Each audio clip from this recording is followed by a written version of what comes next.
আমি আজ রান্না করছি ইলিশ ভাপা। তার জন্য দেখো আমি ইলিশ মাছ নিয়েছি, বাজার থেকে এরকমভাবেই কিনে আনা হয়েছে, আঁশ ছাড়িয়ে আর এপাশ ওপাশ একটুখানি কেটে দিয়েছে। এটা আমি এখন সুন্দর করে ধুয়ে পরিষ্কার করে পিস পিস করে নেব আমার প্রয়োজন অনুপাতে।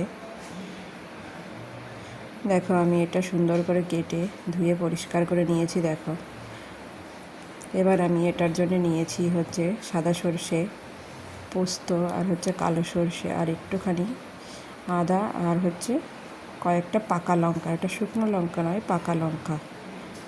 আর এটার জন্য নিয়েছি যে টিফিন কৌটাতে আমি রান্নাটা করব সেটাতেই একবারে নিয়েছি, আমি আলাদা করে কোনো বাটি ইউজ করছি না। এটার ভেতরে নিয়েছি আমি লবণ, হলুদ, ধনে, জিরে আর হচ্ছে কাশ্মীরি লঙ্কা আর একটু গরম মশলার গুঁড়ি।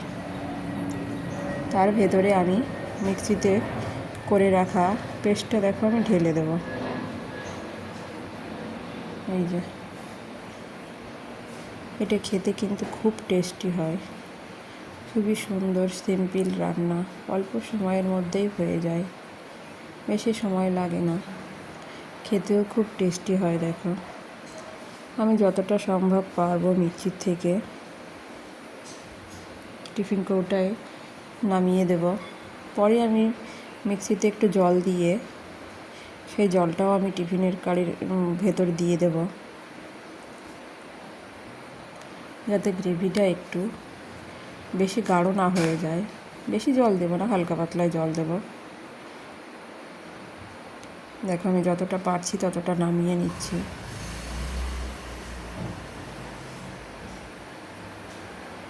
এবার আমি সুন্দর করে শুকনো মশলার সঙ্গে মিক্সির পেস্টটা ভালো করে সুন্দর করে মাখিয়ে নেব হাত দিয়ে। হাতের ছোঁয়ায় রান্নার জাদু অসাধারণ। এখন তো লোকে হাতই ব্যবহার করে না, কিন্তু আমি হাত দিয়েই রান্না করি, আমার ভালো লাগে রান্না করতে হাত দিয়ে।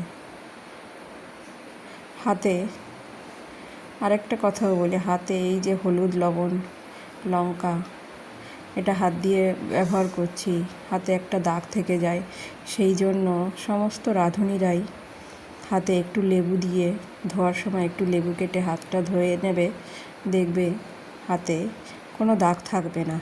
দেখো আমি মাছগুলি দিয়ে মশলার সঙ্গে ভালো করে মাখিয়ে নেব। দেখো শুকনো মশলার মিক্সিতে যে পেস্টটা ছিল সেটার ভেতরে ভালো করে মাখিয়ে নিয়েছিলাম। এবার মাছগুলি দিয়ে দেখো আমি সুন্দর করে মাছগুলির সঙ্গে মিক্সড করে নিয়েছি। আমি এখানে কয়েকটা কাঁচা লঙ্কা দিচ্ছি, আস্তই কাঁচা লঙ্কা দিচ্ছি, যাতে কেউ যদি একটু ঝাল খায় তাহলে ওটা খাওয়ার সময় হয়তো নিয়ে খাবে, সেই জন্য আমি এখানে আস্ত কাঁচা লঙ্কা দিয়েছি কয়েকটা। এবার আমি মিক্সিতে যে জলটা রেখেছিলাম সেই জলটা এর ভেতরে দিয়ে দেব। দেখো আমি মিক্সিতে জল দিয়ে দিচ্ছি, তবুও আর একটুখানি মশলা আছে, আমি আর সামান্য পরিমাণে অল্প অল্প করেই দিচ্ছি, কারণ একবারে দিলে বেশি হয়ে যাবে, সেই জন্য আমি অল্প অল্প করেই জলটা দিয়ে দিলাম, কারণ এটাতে তো বেশি ঝোল হবে না, সেই জন্য আমি বেশি জলটা দেবও না। দেখো কি সুন্দর হয়েছে। দেখো ওই যে বললাম হাতের ছোঁয়া, সেই জন্য আমি হাতটাও এখানে একটুখানি হাতটায় যেটা মশলাটা মেখেছিল ওই মিক্সির জলটা দিয়েই আমি ওটা ধুয়ে দেব। দেখো কাঁচা অবস্থাতেই কত সুন্দর লাগছে দেখতে। দেখো এবার আমি উপর থেকে একটু সরিষার তেল দিয়ে দেব। ইলিশ মাছ আর সরিষার তেল পড়বে না এটা তো হয় না। এতক্ষণ আমি সরিষার তেলটা দিইনি, কারণ ওইটা দিলে হাতে লেগে যেত, সেই জন্যে। দেখো কত সুন্দর লাগছে কাঁচা অবস্থাতে, দেখতে পেয়েছো?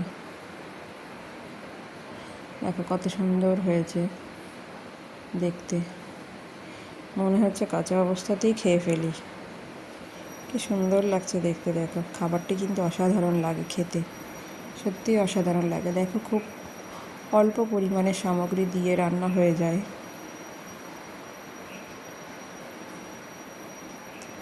দেখো কাঁচা অবস্থাতেই কত সুন্দর রঙ এসছে। দেখো আমি কিন্তু কোনো কালার বা কোনো রঙ ব্যবহার করিনি, এই দেখো আমি টিফিন কারিটা আটকে দিলাম।